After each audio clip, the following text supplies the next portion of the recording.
So guys, muna tayo ng trial for today's video. Dahil may meet up ako. Charot, basta may lakad kami guys. So yun lang. Guys, because it's raining today, nagpapayong ako. Ganda ng payong, oh. Galing Kalakal. Charot. So, ang meet up list daw namin sa trial. Papunta ako dun ngayon guys. Nagkita na kaming tatlo, so ayan, on the way na kami sa aming pupuntahan. Kasama ko pala yung isang nurse sa aming facility, siya yung driver namin, si Kaneko, and then si Niromara. Nakarating na kami sa The Grand Spa, isa siyang onsen or hot spring. Second time ko mag-onsen guys. Pero dito sa place na ito, first time ko dito mag-onsen.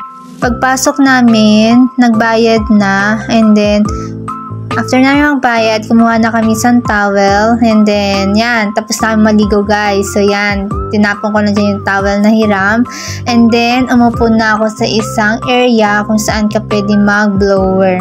Ito yung area kung saan ka pwede mag-blower and then magsuklay, ganyan.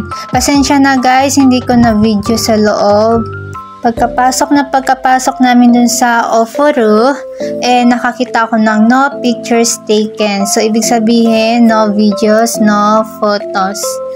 Ito pala yung bill namin guys, 850 yen per head for 90 minutes yata yung kinuha ni Kaneko.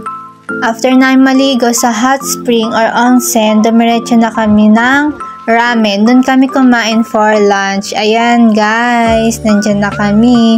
So, itadakimasu! Nagpunta kami sa Tokyo Interior para magtingin or maghanap si Niromara ng bed. Yung McDo na yan guys, dyan ako dati nagpupunta paminsan-minsan. So yan, nagtitingin-tingin na si Niromara ng kanyang bed. Ang hilig ko mag-nap ng ganyan guys kapag bumibiyahe kasi nakakahilo ba. Ang dami din namin pinuntahan na supermarket, tapos namili-mili konti, ganyan. After namin mag-grocery, ayan, diretso na kaming umuwi. Dinrap by lang ako sa may malapit sa trial, and then si Niromara sa malapit sa bahay niya. So yun lang. Simple lang yung lakad namin today, pero nag-enjoy naman ako.